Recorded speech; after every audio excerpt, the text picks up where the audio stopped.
তো দাদাকে নিয়ে যত যা করার আমি করি। প্রান্ত रुको जरा सबर करो।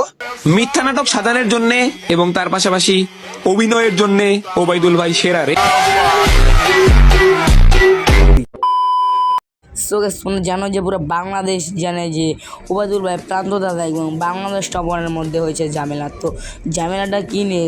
ঝামেলাটা মনে হচ্ছে ওবায়দুল ভাইকে নিয়ে সে শুধু ভিডিওটা আপলোড দিয়ে কিন্তু বাংলাদেশ টপ ওয়ান আর তাদের ফ্যান ফলোয়ারদের আর কি মনুষ্যত্ব ভেঙে দিয়েছে।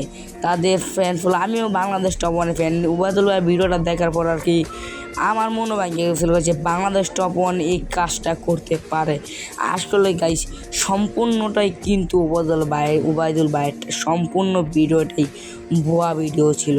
তো আমরা প্রথমে আগে ওবায়দুল ভাইয়ের ভিডিওটা দেখি, তো তারপর তোমাদের মন্তব্য কমেন্ট বক্সে বলে যাবে।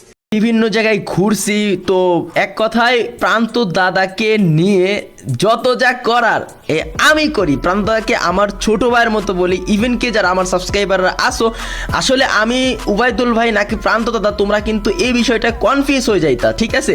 তো প্রান্ত দাদার জন্য আমি কি করি নাই ভাই, আমি বললে মনে করো কয়েক ঘন্টা পার হয়ে যাবে, তবে শেষ হবে না। তো প্রান্ত দাদাকে নিয়ে ঘুরতে গেছি, ওই সমস্ত জায়গার যে খরচগুলো আছে আমি নিজে দিছি। আমার সাথে কিন্তু বাংলাদেশ টপার নিজেও ঘুরতে গেছে, বাংলাদেশ টপার কিন্তু 1 টাকাও তার জন্য খরচ করে নাই, আমি নিজে করছি। কেননা আমি এই প্রান্তদাকে আমার ছোট ভাইয়ের মতো মনে করি, যে আমি থাকতে ও কেন দিবে।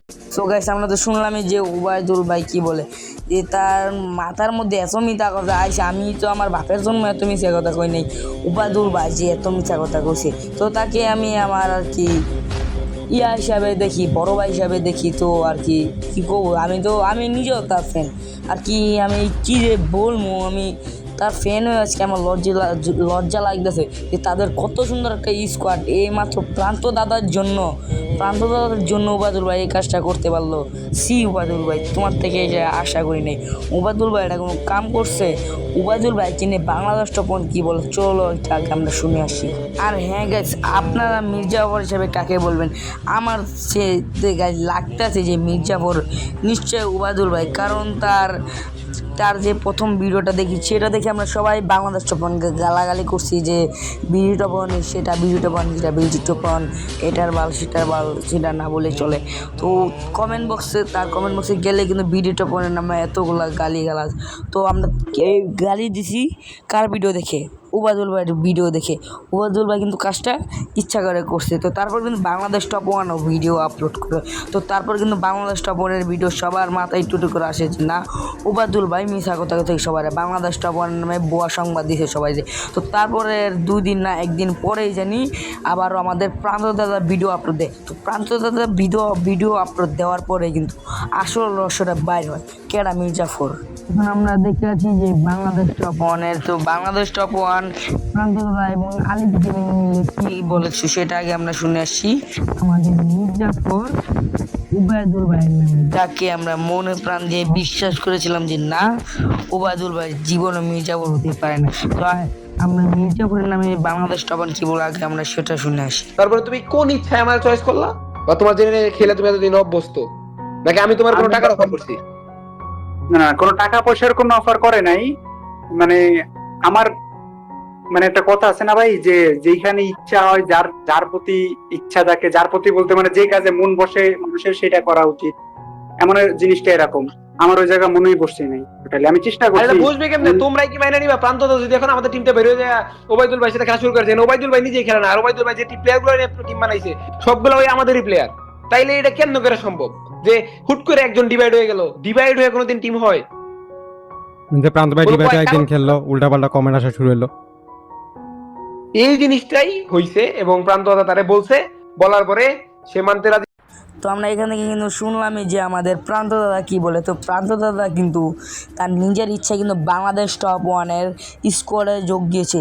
তো এখানে কিন্তু বাংলাদেশ টপ ওয়ানেরও কিছু করার নেই, ওবায়দুল ভাইয়েরও কিছু করার নেই। এখানে প্রান্ত দাদা যেটা যার স্কোয়াডে যাবে তার স্কোয়াডে তাকে নিতে হবে, যেহেতু সে বাংলাদেশ টপ 1-এর স্কোয়াডে খেলবে, তো তাকে ওবায়দুল ভাইয়ের মতো সামর্থ্য নেই যে টেনে হিচড়ে তাকে ওবায়দুল ভাইয়ের স্কোয়াডে নাও। তো এটাই হচ্ছে আর কি, এটা হচ্ছে সইতে না করে অহংকার করে বাংলাদেশ টপ 1-কে আর প্রান্ত দাদাকে বানিয়ে দিয়েছে মির্জাফর। তো এই মির্জাফরের নামেও কিন্তু প্রান্ত দাদা কিন্তু করেছে ভিডিও আপলোড। তো এখন আমরা দেখবো যে প্রান্ত দাদা মির্জাফরের নামে কি বলে।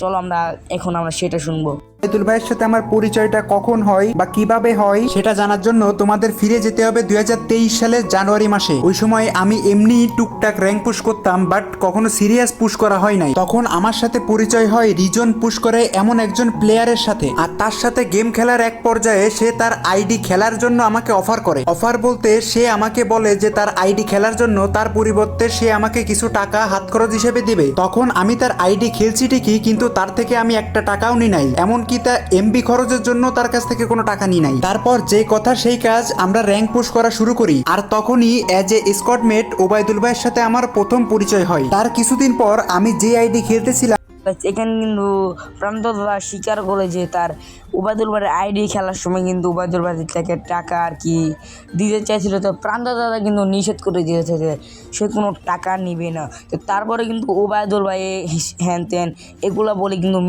আর কি মিথ্যা অপবাদ দিয়ে প্রান্ত দাদা এবং বিডি টপ 1-কে বানিয়ে দেয় রাজাগার বলতে আর কি বিডি টপ 1-এর যত ফ্যান ফলোয়ার ছিল তার কমেন্ট বক্স কিন্তু গাইস গালি দেয় বইয়া এলেছে। আর কি কমো গাইস, আমি নিজেও গালাগালি করছি বাংলাদেশ টপ 1-এ, আমিও বাংলাদেশ টপ 1-এর ফ্যান, তাও আমি বাংলাদেশ টপ 1-এ গালাগালি করছি যে ওবায়দুল ভাই সেটা কাজটা ঠিক করে নেই।